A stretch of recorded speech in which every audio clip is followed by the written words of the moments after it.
altura em que se fala de refundação, de reforma ou de diminuição do Estado, trazemos hoje à rubrica sobre doutrina social da Igreja uma reflexão sobre o papel do Estado na realização do bem comum.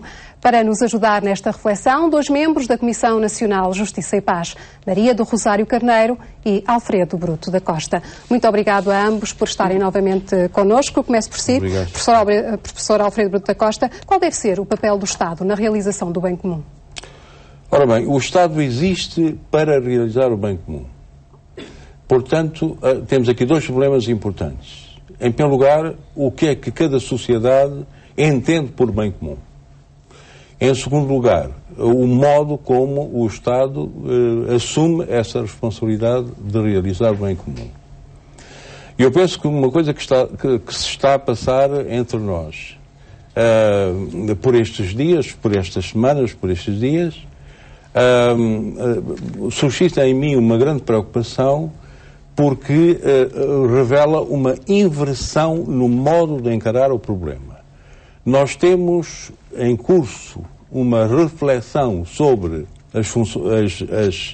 sobre a dimensão do Estado, ou sobre o Estado social, como hoje se diz, partindo de um objetivo meramente financeiro. Há que realizar um corte de 4.000 milhões de euros até 2014 e, portanto, há que rever as despesas do Estado. Essa é uma forma inversa de fazer as coisas. O papel do Estado e o bem comum deviam levar a sociedade portuguesa e os governantes e os políticos a pensar primeiro o que é que o bem comum, relativamente àquilo que hoje tem competido ao Estado, deve ser, em primeiro lugar. A partir daí, que modos de executar esse bem comum deve ser definido e depois que funções específicas devem caber ao Estado e que outras funções, numa linha até de subsidiariedade, devem caber a instituições particulares, por exemplo. E só depois é que nós chegávamos às implicações financeiras e haveria um processo de iteração entre as finanças e aquilo que são os objetivos políticos, no sentido de chegarmos ao modelo desejável. Começar a partir de uma dimensão financeira para, a partir daí, chegarmos ao tipo de Estado que queremos e ao tipo de bem comum que será, eu penso que é uma inversão extremamente grave daquilo que deveria ser o processo de reflexão do Governo e das entidades responsáveis. Doutora Maria do Rosário Carneiro, se virmos o Estado só meramente com os aspectos financeiros e económicos, é difícil chegar ao bem comum? Até porque não temos dinheiro depois para realizar este bem comum. Eu diria que é impossível chegar ao bem comum. De facto, as nossas contas têm que estar em dia, ou temos que tentar, na medida do possível, garantir um bom funcionamento da máquina do Estado, que honramos os nossos compromissos financeiros, etc.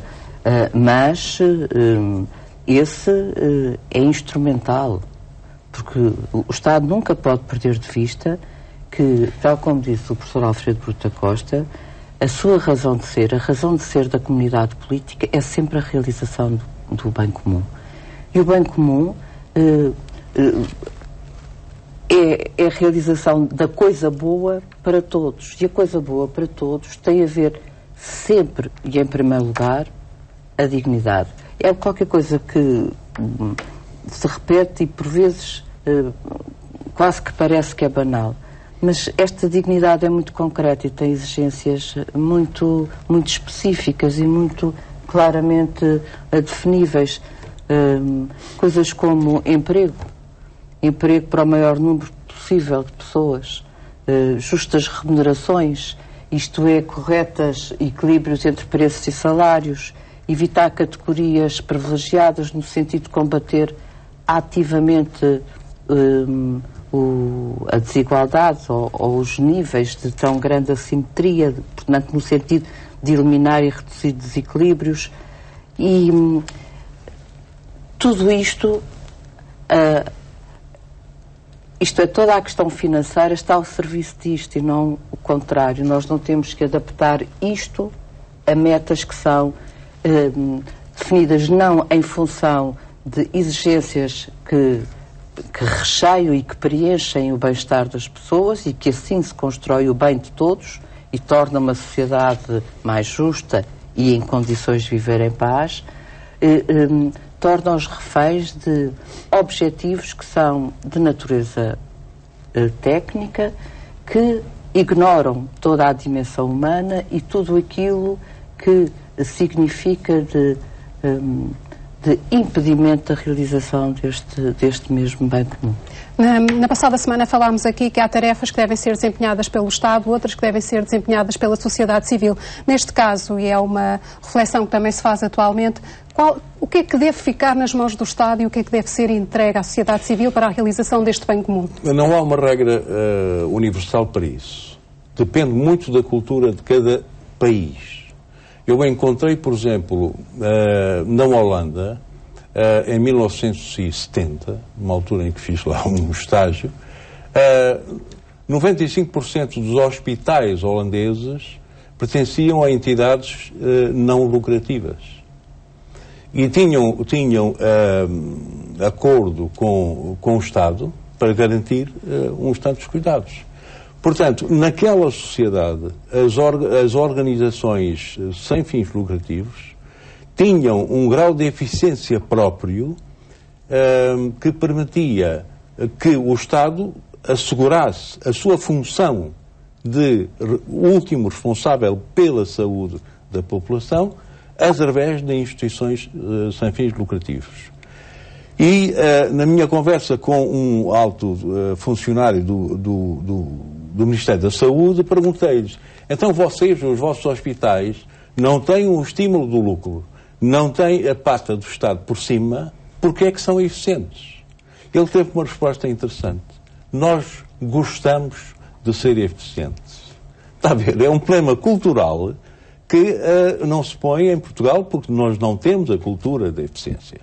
Daí que eu diga que não há uma regra fixa e caso a caso é que o Estado deve, os poderes públicos devem analisar se a realização, no caso de um serviço, pensando por exemplo na saúde, se o fornecimento desse serviço é melhor, fica melhor, mais eficiente em termos de custos e em termos de qualidade, entregue a uma entidade privada, desejavelmente sem fins lucrativos, ou gerida diretamente pelo Estado. Doutora Maria do Rosário, tem alguma opinião sobre que tarefas é que o Estado deve desempenhar?